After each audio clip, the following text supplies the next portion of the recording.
What's up, everyone?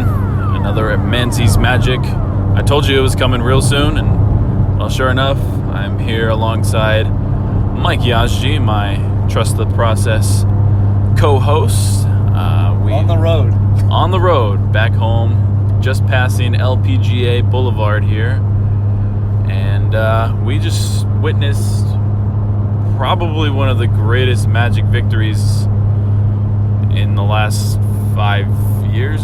Yeah, I'd say since the Dwight Howard days, big time. Yeah, so snapping a 13-game losing skid to the Charlotte Hornets. The Magic won 127-89, a 38-point victory. And just right off the bat, your first thoughts of this? They were on fire from three-point land. Excellent defense. They led. You pointed out during the game, they didn't let up the lead. They led from start to finish. Everyone played really well. John Isaac played pretty well. What did he end up with? 20 points? Isaac ended up with 16 and 6. 16 and 6. And Vucevic got another double-double. It was just an all-around great performance by the team. There were some questionable shots, but I expect that from a Magic team, especially Evan Fournier. But he did show some hustle at some points in the game. But I think there was not much to critique on this game. Everyone played lights out. This definitely is a huge win going into the All-Star break, winning 5 straight games, like you said, ending that 13-game losing skid to the Hornets. So exactly, definitely a good end to the first half of the season, or first 3 quarters of the season. Yeah. Going into the break. With the 3-point percentage was at 43.6%. It only faltered there towards the very end of the game when the bench warmers came in and kind of jacked up some threes, to get on the board. But every single player on the Magic roster scored tonight, which is always cool to see. I mean, very rare that ever happens. Very rare. Emil Jefferson plays. Yeah. Who else? Melvin Frazier Jr., Jaren Grant after he got relegated to the far end of the bench. Jarrell Martin. You know, just guys like that. It's just nice to see them out there getting some time on the floor. As for Charlotte, holding oh my goodness, I'm forgetting. Kemba only had 10 points.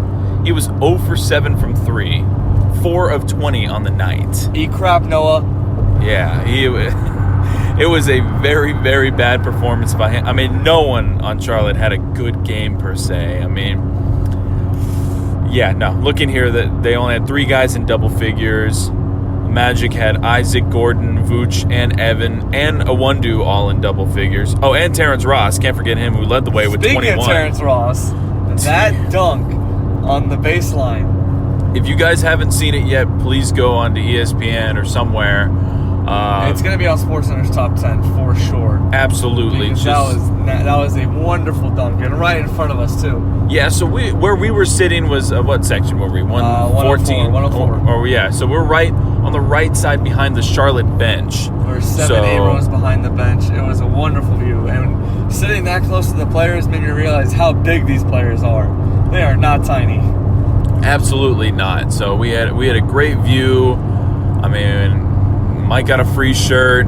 We both got good deals on shirts. We'll probably put We'll probably put a picture up on our Instagram page showing where our seats were. Yeah, if you see on my Twitter too, I definitely I posted a picture already from where our seats were. You posted from your page? Or it's on my page at Keith Manze. But looking here through the Orlando Magic PR, it's the first win against the Hornets since December 16, 2015. It is the largest margin of victory ever against Charlotte.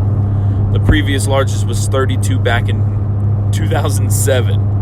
The 38-point win marks the Orlando's largest margin of victory this season, the 6th largest home victory of all time, and the 10th largest victory out of any game all time.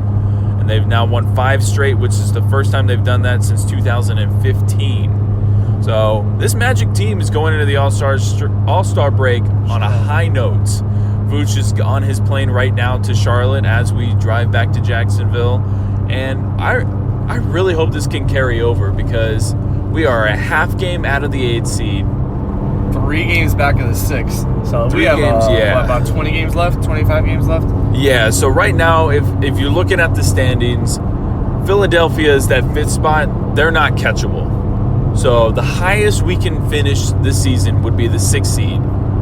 Where, is it Brooklyn there right now? No, yeah. Charlotte's 6th. Okay, so yeah. Charlotte. It's all of them. They're all right there. I should not be doing this while I'm driving. But. Don't do it. I got it. I don't want you to. I got it pulled up right now. Right. So you got Charlotte is the 7 right now. 7. Who's 6th? I'm pretty sure it is Brooklyn. Yeah, Brooklyn's the 6th seed right now. They're sitting at 30-29, 14 games back from Milwaukee. So 2 games behind them is Charlotte and Detroit, who are the 7. Or excuse me, Charlotte is the 7. Detroit is the 8. Miami is the 9, and we are the 10. But right now, after that win, we are just a half game back on Detroit. If any team is going to take a step back, I really think it's going to be either, I think it's going to be Charlotte or Detroit. I think Brooklyn has found, with D'Angelo Russell, I think they're going to be just fine. But if we continue to play like this, Isaac's been playing, like I said in my last episode, playing angry since his rising star snub. Vooch is still a double-double machine, and everyone else just pitching in between Ross's incredible shooting, Aaron's incredible just hustle, a one-do Fournier hitting shots when they need to. It's just a DJ just facilitating the offense. It's just, this is crazy. You know, we mentioned Stan Van Gundy tonight with the amount of threes that we made. We're going back to that. That's what it feels like. I mean, obviously the record doesn't show that, but this is the first time in a long time I feel just happy as a Magic fan. I agree. And also, whenever we shot a three-pointer, I honestly kid you not, 95% of the time I thought it was going in.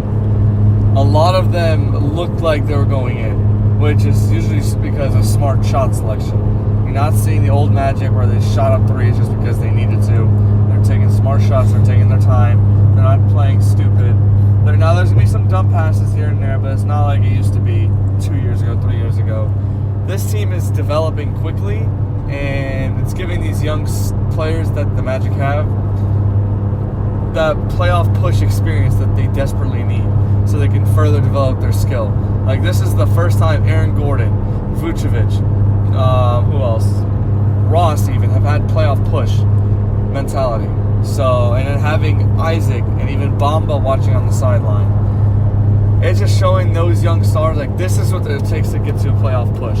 And that's really, I'm loving what I'm seeing right now in Orlando. And seeing them in person made me, like, really appreciate it because TV doesn't do it justice. I don't know about you, but I felt that way. Hey, no, I definitely agree. I mean, just being there that close to the action was just a different kind of excitement for me. But also tonight was the introduction of Markelle Fultz to the team. So they threw him up on the Jumbotron. He's got quite the baby face. He's got the little chubby cheeks and everything. You can tell he is just a 20-year-old, bright-eyed little kid, basically. And I really shot at the Sixers before the game or halftime or something. So, I mean, with his statement, I can't remember. He said it feels good to be wanted by coaches and not being told what to do or what. Like, he knows that the Magic traded for him. They want him. They see a vision for him. So I think Markelle Fultz needed that change of scenery.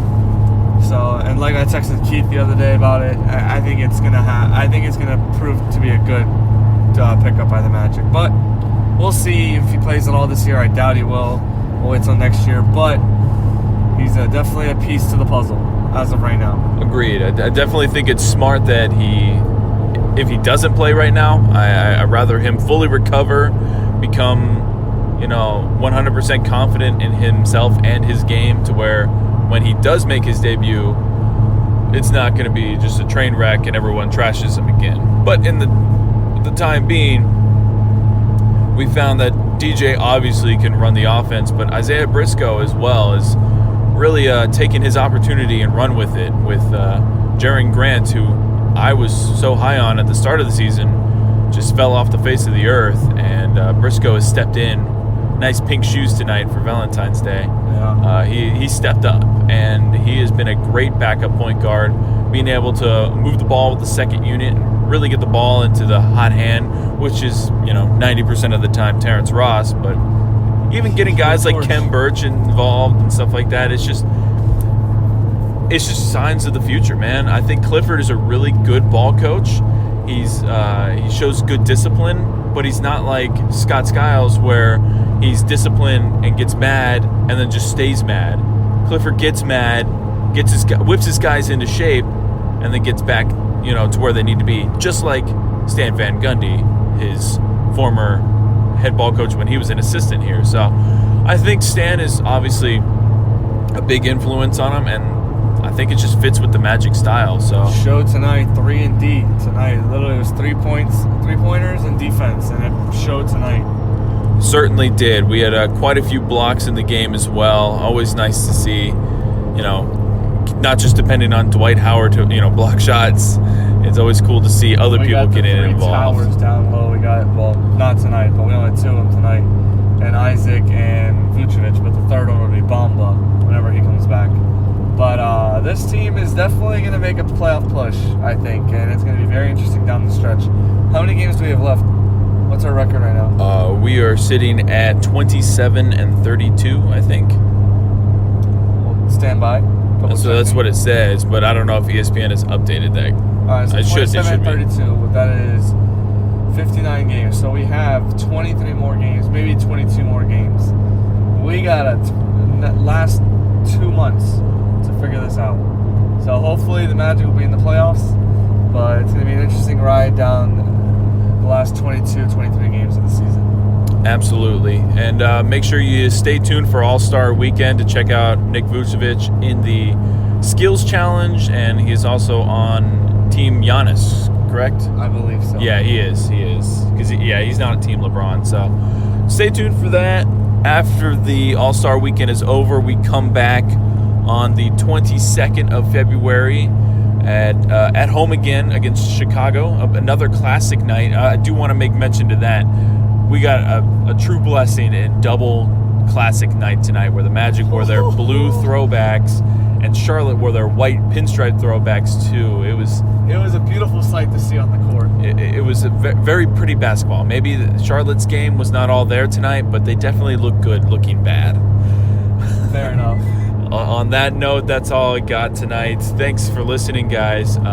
Stay tuned. Hopefully I can get some more player profiles as we continue on the rest of the season. I think instead of Jaren Grant, since he fell off, I think I want to do Briscoe instead, and maybe have Mike on board for that one as well. But go ahead, and if you don't already, like us on Facebook at Manze's Magic. Then from there, Trust the Process and River City Rogue.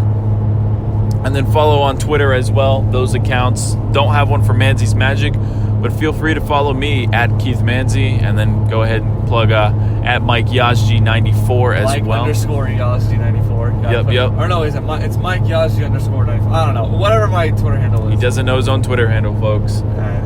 Thanks. I'm focused on driving, so. Yeah. Get us home safe, Mike. And thank you all for listening. Have a good one.